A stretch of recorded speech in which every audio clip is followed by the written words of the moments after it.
Samajwadi party के अध्यक्ष और यूपी के पूर्व मुख्यमंत्री अखिलेश यादव ने बहराइच दंगे के आरोपियों के एनकाउंटर पर सख्त प्रतिक्रिया दी है। अखिलेश ने कहा कि सरकार अपनी नाकामी छिपाने के लिए एनकाउंटर का सहारा ले रही है। उन्होंने कहा कि प्रदेश के पूर्व डीजीपी जो बीजेपी सरकार में रहे हैं वो भी इन एनकाउंटर पर सवाल खड़े कर रहे हैं। अखिलेश यादव बाराबंकी में पूर्व केंद्रीय मंत्री और सपा के संस्थापक सदस्य बेनी प्रसाद वर्मा की पत्नी की मृत्यु के बाद उनके परिजनों से मिलने पहुंचे थे। परिजनों से मुलाकात के बाद अखिलेश ने कहा कि अगर एनकाउंटर से प्रदेश सुधरता तो आज उत्तर प्रदेश कई प्रदेशों से आगे होता। उन्होंने कहा कि सरकार अपनी नाकामी छिपाने के लिए एनकाउंटर का सहारा ले रही है। बहराइच दंगे में भी उन्होंने सरकार की नाकामी बताते हुए कहा कि ये कहां का इंसाफ है कि सरकार बैलेंस करने के लिए एनकाउंटर करती है। उन्होंने कहा कि दुखी परिवार को न्याय दिलाने के लिए हम लोग काम करेंगे, लेकिन सरकार का रवैया भेदभावपूर्ण नहीं होना चाहिए। उन्होंने कहा कि सरकार अंग्रेजों के नारे डिवाइड एंड रूल पर काम कर रही है। उन्होंने कहा कि ये आम लोग जानते हैं कि ये घटना हुई नहीं कराई गई है। उन्होंने कहा कि सरकार ने प्रदेश की पुलिस को बिगाड़ दिया है। उन्होंने कहा कि जो पुलिस का तरीका है, जो कभी भी जांच होगी तो दोषी पुलिसकर्मियों के खिलाफ कार्रवाई होगी, वो जेल भी जाएंगे। उन्होंने कहा कि इसी सरकार के सबसे पहले डीजीपी ने कहा था कि ये पुलिस जो आज एनकाउंटर कर रही है, कल इनके साथ कोई खड़ा नहीं होगा। उन्होंने कहा कि एनकाउंटर नहीं, हत्याएं हो रही हैं। उन्होंने कहा कि जिस पत्रकार ने उस जुलूस का वीडियो वायरल किया है उसके हाथ और पैर में काफी चोटें आई हैं। बीजेपी के लोगों ने उसे बहुत मारा है। बीजेपी के लोग पत्रकार को मार रहे हैं या उसे जेल भिजवा रहे हैं, तो समझ जाइए सरकार क्या छिपाना चाह रही है। बहराइच दंगे के मृतक को मुआवजे के सवाल पर उन्होंने कहा कि जो सीए से मिलाया उसे तो सरकारी नौकरी देनी चाहिए, लेकिन जब फर्जी एनकाउंटर साबित होगा तो उनके परिजनों को सरकारी नौकरी दी जाएगी। राकेश वर्मा जी माता जी हमारे बीच नहीं रहे, उनके परिवार से मिलने दुखी घड़ी में उन परिवार के सभी सदस्य मिलने में आए, क्योंकि कल कार्यक्रम है, मैं नहीं उपस्थित रह पाऊंगा, मुझे बाहर जाना है, इसलिए आज ही पूरे परिवार के सदस्यों में मिलकर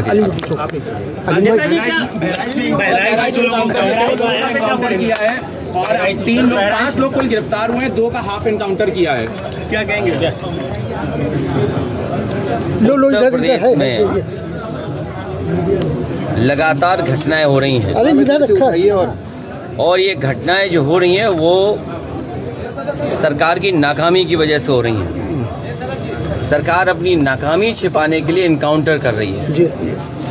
एनकाउंटर, नई परिभाषा में हाफ एनकाउंटर, जी भैया, और भी कई परिभाषाएं जो सरकार ने बनाई हैं। अगर एनकाउंटर से ही लॉ एंड ऑर्डर बेहतर हो रहा होता तो अभी उत्तर प्रदेश कई आंकड़ों में और प्रदेशों से अच्छा होता। जीरो टॉलरेंस का नारा देने वाले एनडीटीवी थोड़ा सा नीचे कर लो, उन्हें खुद अपने आप पर सोचना चाहिए।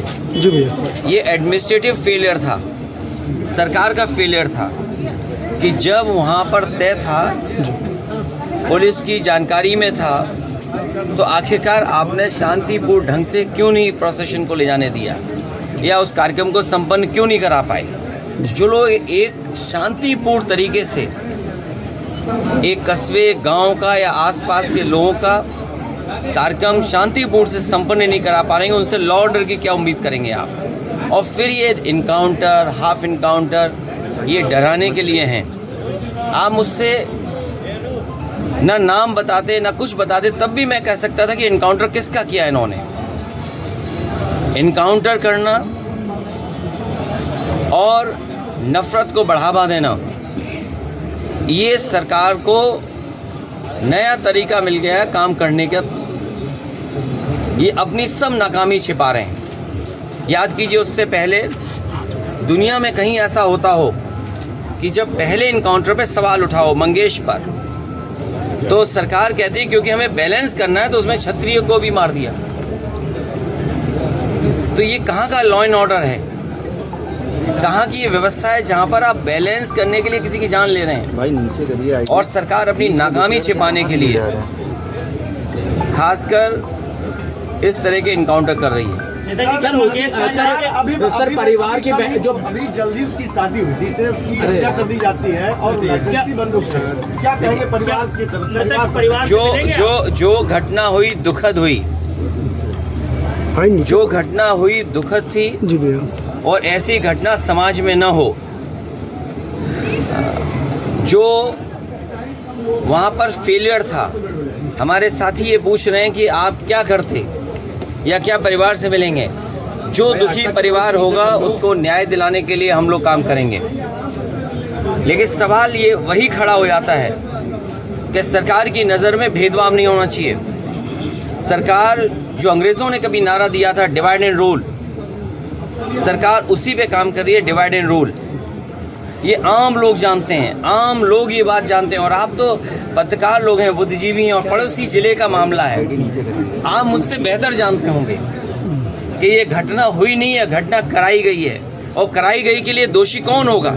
अगर जान गई है किसी की भी, हम दुख में शामिल हो सकते हैं, मुख्यमंत्री जी मिल सकते हैं, लेकिन कराई किसने है इस पे आप लोग बेहतर जानते होंगे।